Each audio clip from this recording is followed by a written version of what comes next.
Impacto mundial. Gritando de terror, Colapinto al límite tras el GP de Gran Bretaña.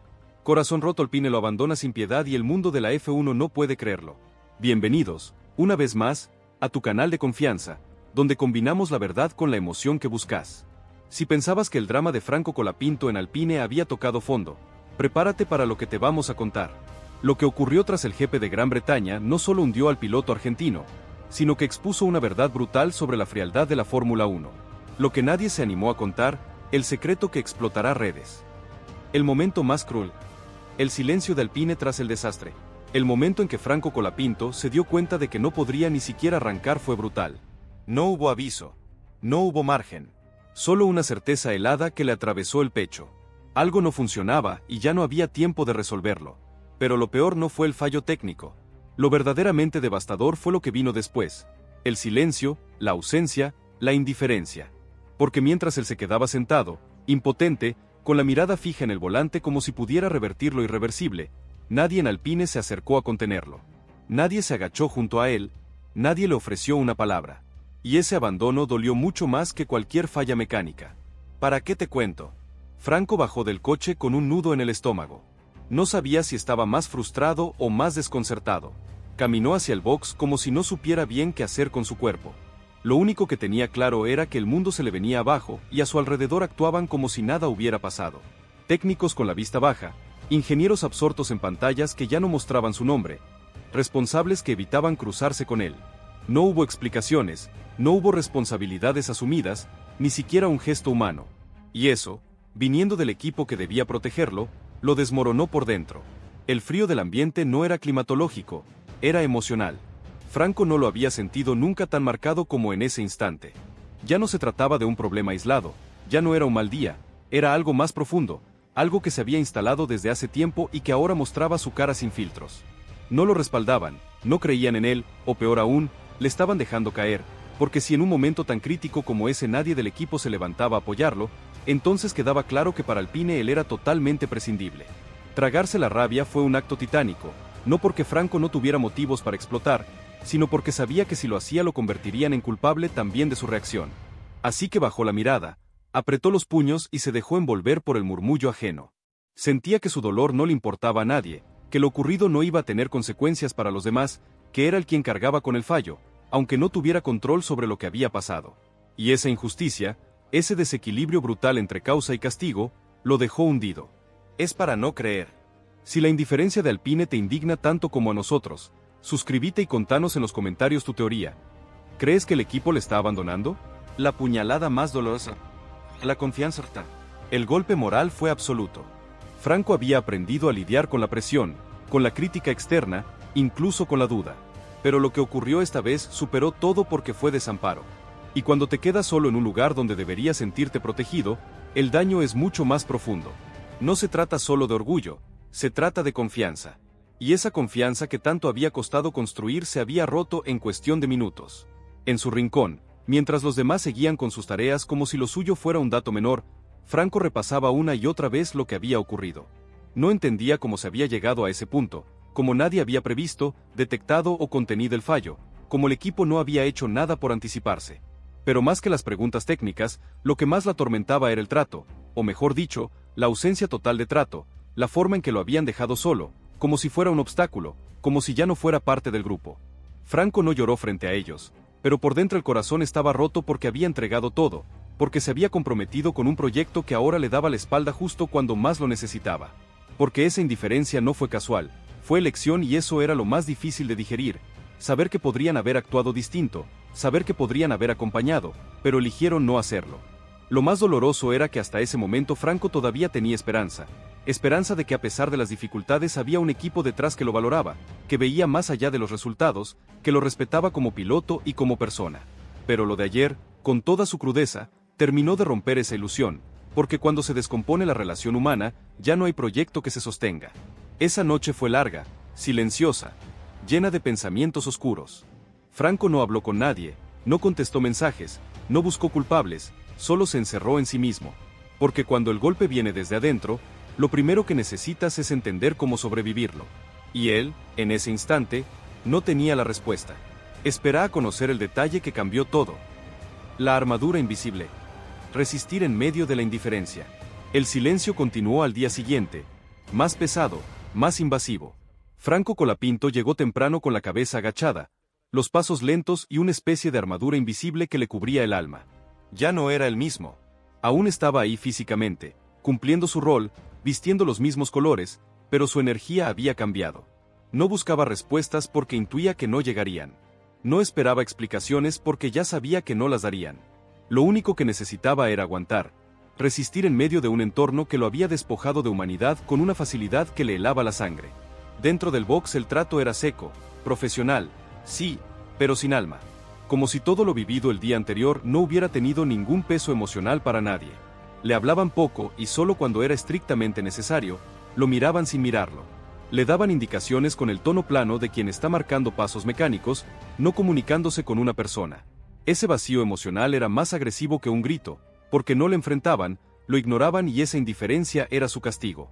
Franco no hablaba, pero observaba, lo veía todo. Veía como algunos se reían a pocos metros de él, ajenos a lo que le pasaba, como otros lo evitaban al cruzarlo, como si temieran quedar pegados a su mal momento. Lo más doloroso no era la frialdad de los desconocidos, era la ausencia de los que alguna vez fueron cercanos. Esos que antes lo alentaban con una palmada en la espalda, ahora ni lo saludaban. Ese vacío lo envolvía como una neblina espesa, no lo dejaba respirar, pero aún así no caía porque Franco en el fondo se estaba reconstruyendo desde el dolor.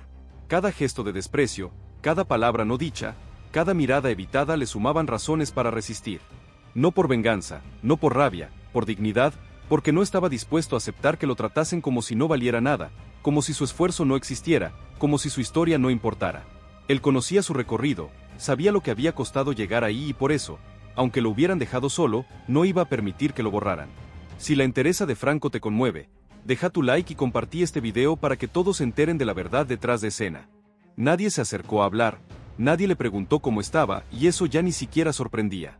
Lo más frustrante era sentir que el tiempo pasaba y nada cambiaba, que el equipo no mostraba ni la más mínima intención de reparar el daño, ni con palabras, ni con hechos, como si fuera normal que un piloto fuera ignorado después de haber sido hundido por una situación fuera de su control. Franco entendía perfectamente que el automovilismo es un negocio, que los sentimientos no se escriben en los contratos, pero una cosa es el rendimiento y otra muy distinta es el respeto humano. Y eso en Alpine se había perdido por completo. Por dentro, Franco había dejado de esperar justicia. Ya no esperaba que nadie se disculpara ni que alguien diera un paso al frente para asumir lo que pasó. Sabía que en este tipo de ambientes el silencio era parte del sistema, pero aún así le dolía porque el silencio en este caso era abandono. Y aunque no se rompía por fuera, cada gesto vacío dejaba una marca más. No es fácil seguir adelante cuando sabes que a tu alrededor ya nadie te considera parte del futuro. Durante uno de los descansos, Franco se quedó solo en una esquina del box. Miraba su propio mono de competición colgado con las mangas cruzadas como si también estuviera esperando algo. Fue entonces cuando sintió un nudo en la garganta. No era por lo que pasó, sino por lo que no pasó. Nadie vino a decirle que lo lamentaban. Nadie le dijo, estamos con vos. Nadie. Y en esa soledad forzada, el piloto se dio cuenta de algo más profundo. A veces la mayor batalla es la de no rendirse cuando te das cuenta de que ya no significas nada para los demás. Franco se negó a dejarse caer en la lástima. Se negó a que su dolor lo convirtiera en víctima. No quería eso. No buscaba compasión. Solo quería que se reconociera que lo dejaron solo en el peor momento, nada más. Pero ni eso parecía posible.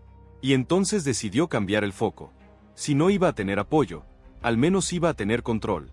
El control sobre sí mismo, sobre sus acciones, sobre su respuesta a todo lo que estaba pasando. No podía evitar el desprecio ajeno, pero sí podía evitar perder su identidad. A partir de ese instante, cada paso que daba tenía una intención. No caminaba al azar, no hablaba por hablar, cada vez que participaba en algo, aunque fuera mínimo, lo hacía con una precisión quirúrgica, no para agradar, no para reconquistar a nadie, sino para demostrar que seguía siendo él, pese a todo, que no se lo podía borrar tan fácilmente. Si la entereza de Franco te conmueve, deja tu like y compartí este artículo con todos tus contactos para que se enteren de la verdad. La resistencia silenciosa. Un símbolo contra el sistema. Y esa actitud, silenciosa pero firme, empezó a despertar miradas. Nadie decía nada, pero algunos empezaron a observarlo con otra intensidad. No era admiración, era algo más incómodo.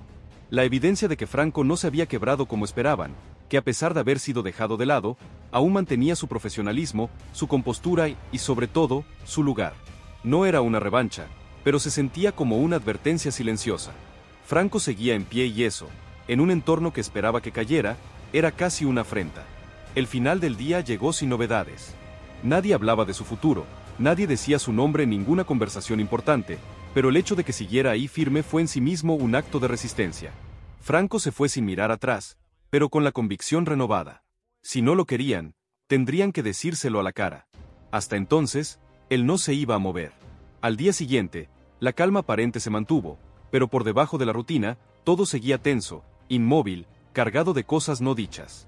Franco Colapinto llegó como siempre en silencio, con el rostro serio, el andar firme y esa mirada que ya no buscaba respuestas en los ojos ajenos. Sabía que nada había cambiado, pero había algo distinto en él. Ya no caminaba como quien espera que lo validen. Ahora caminaba como quien decide no ceder, aunque le quiten el suelo. La diferencia era sutil, pero real. Y quienes lo observaban empezaban a darse cuenta. Dentro del equipo sería el mismo patrón de evasión. Todos fingían ocupación. Nadie quería ser el primero en acercarse. Nadie quería quedar pegado. Era como si Franco llevara una especie de marca invisible, como si su sola presencia activara una alerta silenciosa entre quienes sabían. Pero no decían que lo estaban empujando hacia una salida disfrazada de omisión.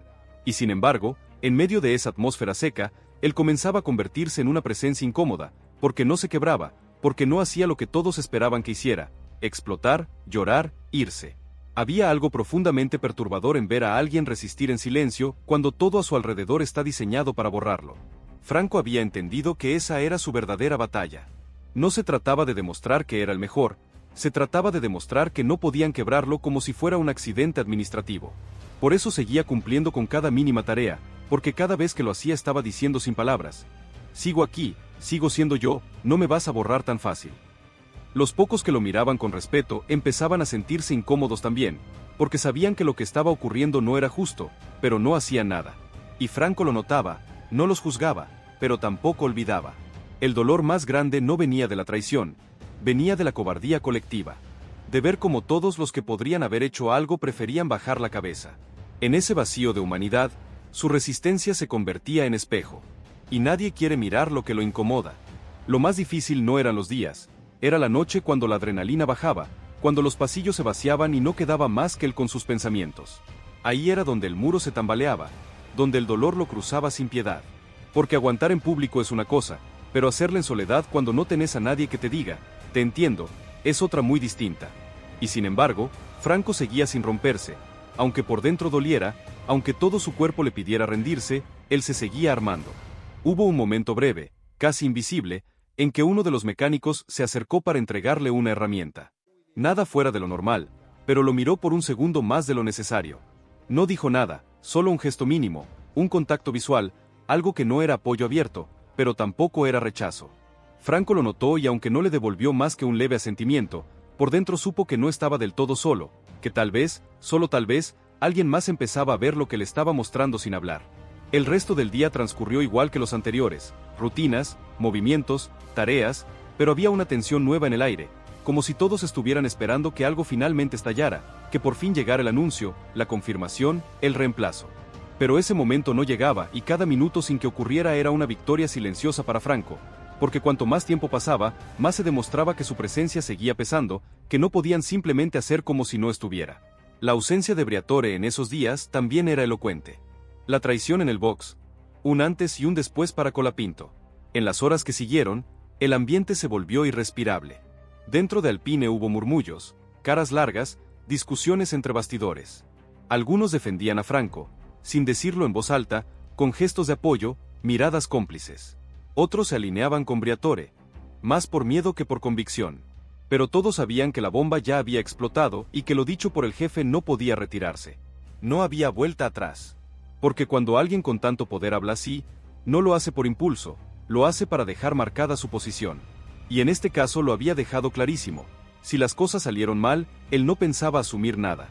Franco se enteró de la acusación sin necesidad de que nadie se lo repitiera. Lo vio en los gestos, lo sintió en el aire y más tarde, cuando escuchó la frase exacta, no reaccionó con furia, reaccionó con esa frialdad de quien se siente traicionado lo más profundo, porque una cosa es el error y otra es la mentira, y que su propio jefe le expusiera de esa forma, sabiendo todo lo que había ocurrido, era una forma de mentir. Una manera de lavarse las manos a costa de él, y eso para Franco ya no era negociable. Muchos aseguran que esto fue un antes y un después para la relación entre Colapinto y Alpine. Se rumorea en el paddock. En su interior algo se rompió. Una confianza que ya venía desgastada terminó de desmoronarse, porque una cosa es enfrentar adversidades técnicas y otra muy distinta es que tu propio equipo te abandone públicamente, y más aún que lo haga el hombre que debería ser tu defensor en los peores momentos. El hombre que siempre tiene algo que decir, pero nunca lo dice mirando a los ojos. Briatore había cruzado una línea y Franco lo sabía. A partir de ahí, nada volvería a ser igual entre ellos.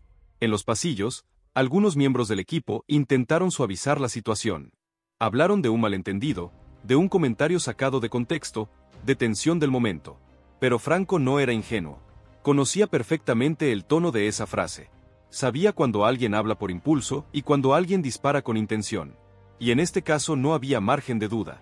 Lo habían dejado solo en medio de un incendio y lo habían hecho, además, con crueldad, como si su nombre fuera lo único desechable en medio de una estructura que necesita desviar culpas para mantenerse en pie. Si la actitud de Briatore te parece inaceptable, deja tu like y compartí este artículo para que la verdad salga a la luz. La estrategia del silencio. Colapinto se fortalece en la adversidad. Franco no reaccionó de inmediato, no pidió explicaciones, no buscó confrontar, se mantuvo en silencio, pero no por miedo. Lo hizo porque estaba analizando, digiriendo, acumulando. Él sabía que responder con rabia era lo que esperaban, pero no iba a darles esa satisfacción, porque en este tipo de situaciones, el que se mantiene firme y no se desmorona termina teniendo la última palabra. Y esa palabra él ya estaba empezando a construirla, aunque aún no la haya dicho. Franco Colapinto no dijo ni una palabra durante todo el día. No fue por indiferencia ni por falta de carácter. Fue porque sabía que cualquier cosa que dijera iba a ser usada en su contra. Porque cuando te señalan desde arriba, cada respuesta se convierte en munición para quienes buscan debilitarte. Y en este caso la bala había sido disparada por alguien que no dispara sin calcular antes el efecto. Flavio Briatore lo culpó de forma directa, brutal, injusta. Y eso no solo fue un ataque a su imagen, fue un intento claro de aislarlo, de dejarlo sin apoyo interno, de convertirlo en el chivo expiatorio de un fracaso que era colectivo, no individual. Pero Franco no estaba dispuesto a rendirse. Ya había vivido situaciones difíciles. Ya conocía la presión, el juicio público, el ruido de los que critican sin saber. Pero lo que dolía esta vez era distinto. No venía de afuera, venía desde dentro, desde su propio equipo, desde su propio líder. Eso era lo que lo marcaba tan profundamente. Porque si tu enemigo está en el box, si las traiciones vienen firmadas con el escudo del equipo que representas, ¿qué queda? ¿Cómo se sigue? ¿Qué espacio queda para confiar, para crecer, para trabajar con claridad? Mientras caminaba entre cables, pantallas y técnicos que lo evitaban con la mirada, Franco sintió el peso de cada paso. Cada metro recorrido en ese ambiente era un recordatorio. Te han dejado solo. Lo peor era que nadie se atrevía a decirlo abiertamente, pero todos lo sabían. Y aún así, el silencio era absoluto, porque cuando habla el que tiene el poder, los demás callan por miedo, y eso es lo que más rabia le generaba. No que lo culparan, sino que nadie saliera a corregirlo. Que nadie tuviera el valor de pararse delante de Briatore y decir, esto no fue culpa de Franco. En privado, algunos le daban palmaditas en la espalda, le decían fuerza, le lanzaban frases vacías para no quedar como cobardes. Pero ninguno decía lo que realmente importaba, que él no tenía ninguna culpa, que lo que había ocurrido era el resultado de una cadena de errores, de decisiones erróneas, de falta de organización. Si la injusticia te hierve la sangre, suscríbete y contanos en los comentarios qué harías vos en el lugar de Franco. La memoria del guerrero, preparando el contraataque silencioso. Y sin embargo, él era quien cargaba con todo. Él, el más joven, el más expuesto, el que había hecho todo lo que se le pidió sin cuestionar, el que se quedó esperando la señal para salir y nunca llegó. La traición de Briatore no fue solo pública, fue estratégica, porque al culpar a Franco desvió la atención de los verdaderos responsables. Lo hizo con astucia, con experiencia, con la impunidad que da saber que pocos se atreven a enfrentarte. Pero esa jugada, que para muchos pasó desapercibida, para Franco fue un antes y un después, porque ahí entendió algo. Ya no había espacio para ingenuidad, ya no había margen para esperar justicia. Si quería proteger su lugar, su trabajo, su nombre, iba a tener que hacerlo solo. Porque en Alpine hoy la verdad no tenía valor. Lo único que valía era sobrevivir. Esa noche Franco se encerró a escribir, no para publicar nada, no para armar escándalo. Escribió para no olvidar, para que lo que sentía en ese momento no se diluyera con el tiempo, porque sabía que más temprano que tarde iba a tener que hablar. Y cuando lo hiciera, No quería dejar nada fuera. Escribió cada detalle, cada frase, cada reacción, cada gesto que lo marcó. Porque cuando llegue ese día, y él sabía que llegaría, no iba a improvisar. Iba a hablar con precisión, con pruebas, con el corazón en la mano y los dientes apretados. Lo más impresionante de ese día fue que aún sintiéndose traicionado, Franco no bajó la cabeza. A nadie le dio la satisfacción de verlo débil. A nadie le regaló el gesto de la derrota.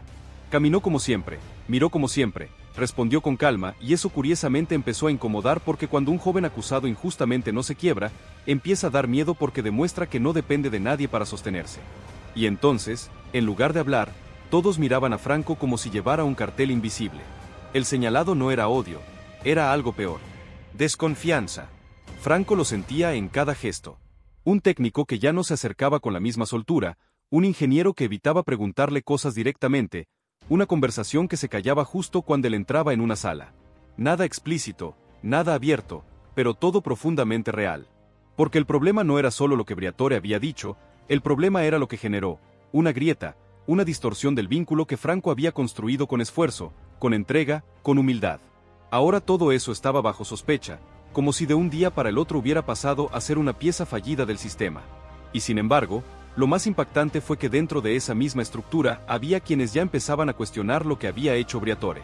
No lo decían en público, claro, pero Franco notaba miradas de culpa, silencios que pesaban más que un grito. Algunos sabían que lo que se había dicho era injusto. Sabían que culpar al piloto había sido una maniobra para encubrir errores más arriba, pero el miedo era más fuerte. Y en un lugar donde el que habla se convierte en objetivo, nadie quería ser el primero en romper filas. Eso dejaba a Franco en un lugar solitario, pero también libre. Libre de la hipocresía. Libre del juego de apariencias. Ya no tenía que simular nada. Alpine, mientras tanto, ardía por dentro, no en el sentido literal, pero sí institucional, porque el equipo necesitaba resultados, necesitaba orden, necesitaba unidad y lo último que podía permitirse era un frente interno expuesto. Pero Briatore, con su declaración, había roto esa unidad y lo más absurdo era que el más joven del grupo, el que menos poder tenía, era ahora quien sostenía el silencio con más firmeza, porque Franco entendió algo que los demás aún no aceptaban, que a veces el verdadero liderazgo nace cuando te quedas solo y aún así decidís mantenerte de pie. Si la situación de Alpine te parece un polvorín, suscríbete y contanos en los comentarios qué crees que pasará con el equipo. La búsqueda de la verdad. Colapinto prepara su jugada maestra, pero en su interior, Franco estaba cansado, no del trabajo, no del esfuerzo. Estaba cansado de tener que demostrar siempre más que los demás, de tener que sostener su lugar como si fuera una lucha diaria, de ver cómo ante cada error colectivo se busca la salida más cómoda, culpar al que menos puede defenderse. Y en este caso, el sacrifice era él. No por falta de nivel, no por falta de profesionalismo, solo por una cuestión de jerarquía, porque a veces el sistema necesita un hombre para limpiar su imagen. Y Franco lo había aprendido de la peor manera. En su espacio más privado, Franco pensaba, no planificaba venganza. Pensaba en cómo reposicionarse, en cómo decir lo que tenía que decir sin que lo usaran en su contra, porque ya no confiaba en nadie para hablar en voz alta. Pero sabía que el silencio eterno no era opción. Algún día iba a llegar el momento de aclarar todo, y cuando llegara lo haría con documentos, con detalles, con el relato ordenado que nadie pudiera desmentir.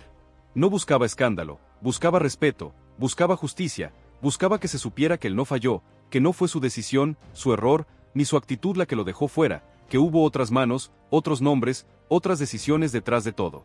Mientras tanto, Briatore seguía con su juego, hablaba en círculos, daba entrevistas, mostraba su versión del conflicto como si fuera un espectador, como si él no hubiera sido quien había soltado la bomba.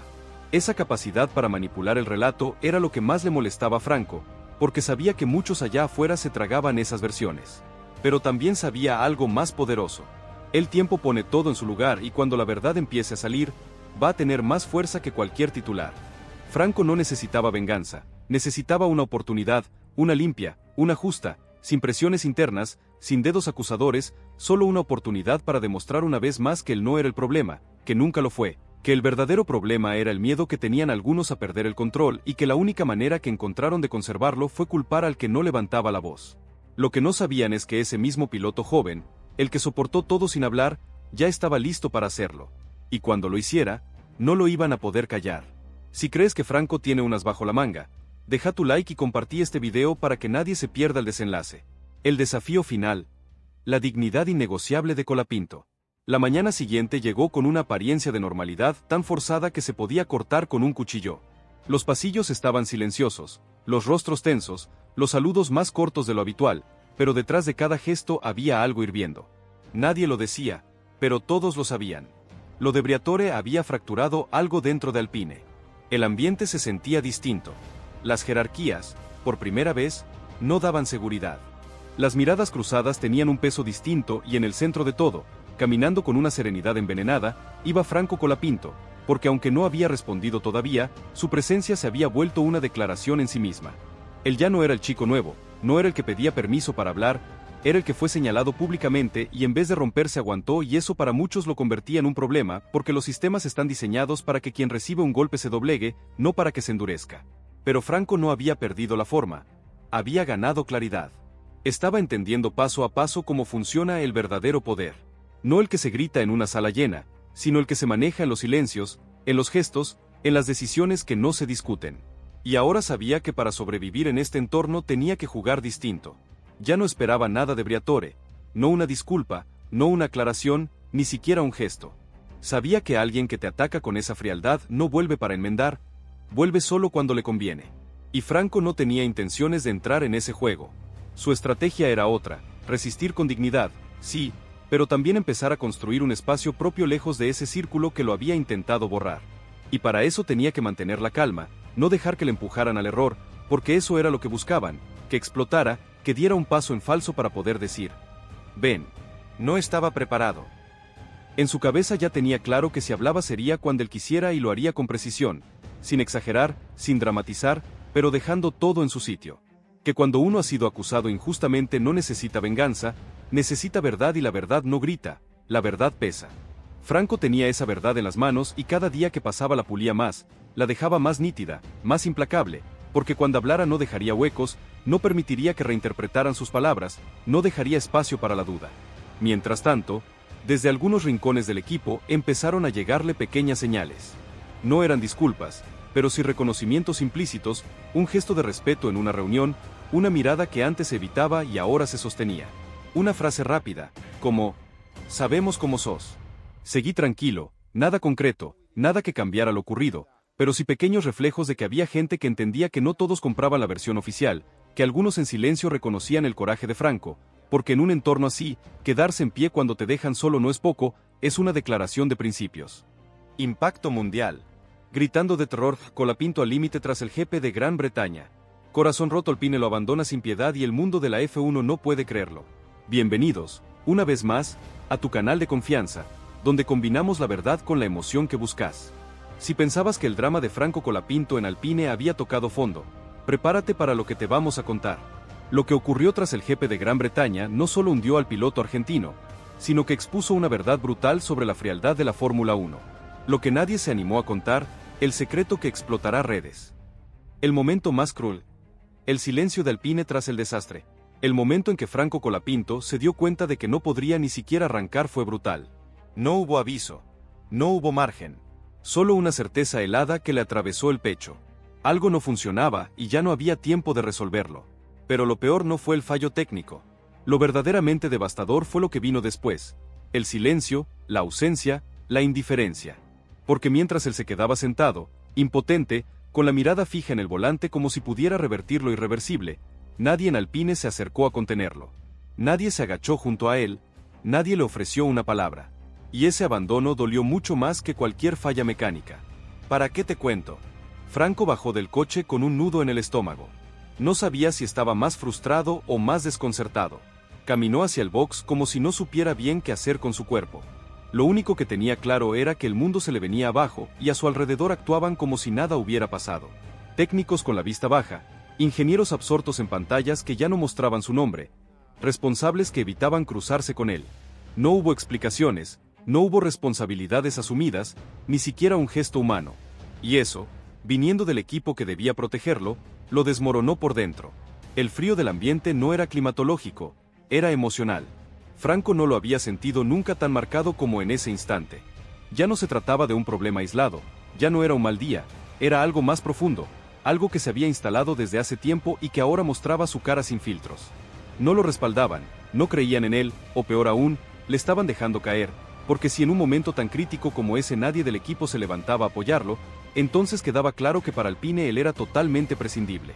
Tragarse la rabia fue un acto titánico, no porque Franco no tuviera motivos para explotar, sino porque sabía que si lo hacía lo convertirían en culpable también de su reacción. Así que bajó la mirada, apretó los puños y se dejó envolver por el murmullo ajeno. Sentía que su dolor no le importaba a nadie, que lo ocurrido no iba a tener consecuencias para los demás, que era el quien cargaba con el fallo, aunque no tuviera control sobre lo que había pasado. Y esa injusticia, ese desequilibrio brutal entre causa y castigo, lo dejó hundido. Es para no creer. Si la indiferencia de Alpine te indigna tanto como a nosotros, suscríbete y contanos en los comentarios tu teoría. ¿Crees que el equipo le está abandonando? La puñalada más dolorosa. La confianza. El golpe moral fue absoluto. Franco había aprendido a lidiar con la presión, con la crítica externa, incluso con la duda. Pero lo que ocurrió esta vez superó todo porque fue desamparo. Y cuando te quedas solo en un lugar donde deberías sentirte protegido, el daño es mucho más profundo. No se trata solo de orgullo, se trata de confianza. Y esa confianza que tanto había costado construir se había roto en cuestión de minutos.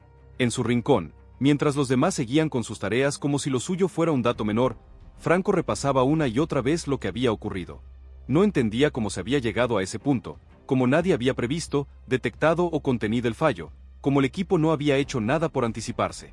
Pero más que las preguntas técnicas, lo que más la atormentaba era el trato, o mejor dicho, la ausencia total de trato, la forma en que lo habían dejado solo, como si fuera un obstáculo, como si ya no fuera parte del grupo. Franco no lloró frente a ellos, pero por dentro el corazón estaba roto porque había entregado todo, porque se había comprometido con un proyecto que ahora le daba la espalda justo cuando más lo necesitaba.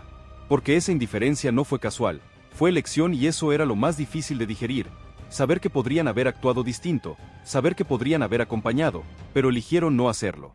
Lo más doloroso era que hasta ese momento Franco todavía tenía esperanza de que a pesar de las dificultades había un equipo detrás que lo valoraba, que veía más allá de los resultados, que lo respetaba como piloto y como persona.